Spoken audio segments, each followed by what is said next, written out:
Daniel Sports Central, we go over our March Madness game preview and prediction on the Elite Eight matchup between the Kansas Jayhawks and the Miami Hurricanes. You got Kansas, who's the last one seed remaining in this tournament. All the other one seeds have been eliminated, and the Jayhawks are facing off against Miami. The Hurricanes are one of the hottest teams remaining in this tournament. Should make for a good matchup in the Elite Eight. We'll be going over a full game preview and prediction on this match here today, starting out with your team trends. Kansas is 31-6 overall heading into this matchup. They were 14-6 in conference this season and 6-4 in games against the top 25. So Kansas played a tough schedule. I mean, the Big 12 is it's a good conference, and I mean, Kansas played overall really well down the stretch, and that's why this team is a one seed, is because of how well they played and the amount of talent that's on this team. And for Miami being 26-10 overall right now, 14-6 in conference this season, and they're 1-2 in games against the top 25. So Miami really hasn't played, or they didn't play quite as tough of a schedule versus Kansas for sure, and they didn't really have as much success against good teams, and that's why you see Miami as a 10 seed in this tournament. But I mean, Miami is playing as good as anybody right now in this tournament for sure. I mean, if you look at their resume in this tournament, I mean, they beat USC in the first round 68-66. That was a huge win. I mean, USC is a good team, one of the top teams in the Pac-12. And then they also beat Auburn, who's a 2 seed, beat them handily by 18. And they beat Iowa State by 14. And Iowa State, of course, being an 11 seed, they're the lowest seed that Miami's played. They played them in the Sweet 16. But even the Cyclones at that point were one of the hottest teams in the tournament as well. So, I mean, Miami has got a strong resume in this tournament. I mean, they have really turned it on in this tournament for sure. And Kansas, on the flip side, they beat Texas Southern 83-56. No problem against them. Beat Creighton by 7. That was a close game, and beat Providence, which was also a close game for a long time. Even though Kansas, they controlled that game, it didn't really seem like Providence was going to win that game at any point, even though it was, I mean, the final score is close. But Kansas, I mean, that was a good win for them over Providence.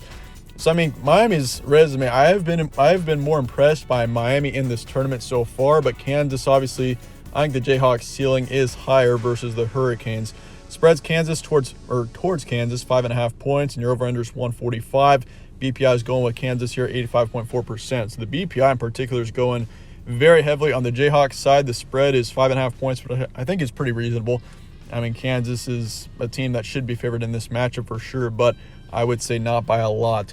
Here's your stat comparison. Kansas is 78.6 points a game, 68.1 allowed, and the BPI is 8 versus Miami, who's got 74.8 points a game, 71 allowed, and their BPI rank is 56. So, I mean, the BPI is a huge difference there. Kansas is 8 versus Miami, who's 56. But statistically, I mean, both teams are overall good offensively. I mean, especially Kansas. Their offense is, I mean, Agbaji, who's scored 19 points a game. I mean, that's a huge difference. And Kansas' offense is definitely one of the best ones in the nation. And if you look at Miami, kind of balanced on both sides. I mean, they're a bit inconsistent at times.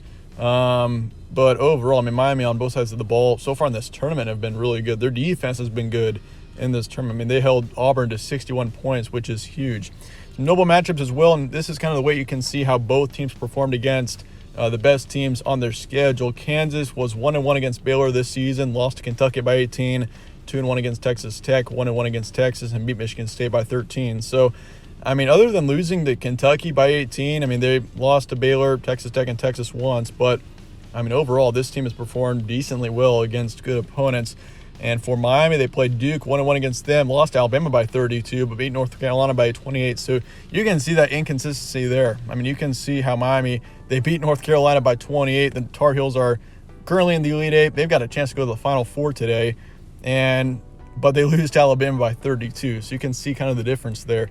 But they were 1-1 against Virginia Tech and lost to Notre Dame by 4 as well. So, I mean, Miami is certainly a team that I think both teams' ceilings are very high. Both teams are very capable of winning a national title. I'd say even Miami right now, this team is a 10 seed, but the way that they're playing in this tournament, I mean, this is a team that we really didn't see too much in the regular season. I mean, they're playing lights out so far in this tournament.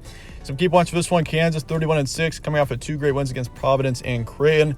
Offensively are an outstanding team. That's going to be tough for Miami going up against an offense like Kansas. I mean, Kansas has some tremendous talent, and I mean, it's going to be tough. And Kansas, though, I mean, this team, they are consistent, and they're the last one seed remaining as well. I mean, being the last one seed remaining really doesn't have much of an impact other than it just shows how crazy this tournament has been. But, I mean, Kansas, I really do think, I mean, the Jayhawks, this is a team that in recent March Madness tournaments, they haven't really performed as well. But this tournament, I mean, this could be theirs. I mean, there's a chance that Kansas does win a title out of this tournament. I mean, it's very possible. It sets up, I would say, pretty well for them. But obviously, you got a few other teams that are really looking good as well. But I mean, Kansas, I like how this team is looking going into the Elite Eight. But Miami on the flip side, I mean, once again, do not sleep on the Hurricanes going into this matchup. They've beaten USC, Auburn, Iowa State to this point, playing as good as anybody right now for sure.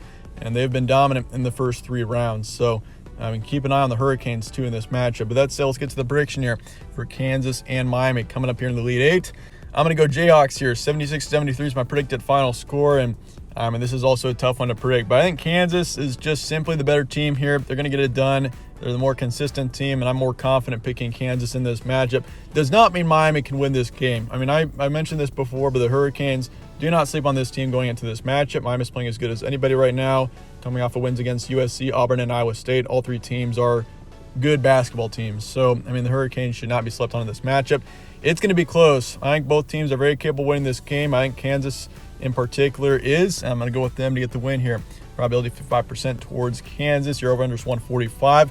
I'll take the over for this game and Miami to cover the spread. I do think, Kansas wins this game. I wouldn't be surprised if we saw them score upwards of 70, 80 points. And I think with it being a closer game as I'm expecting, I wouldn't be surprised if it went over here.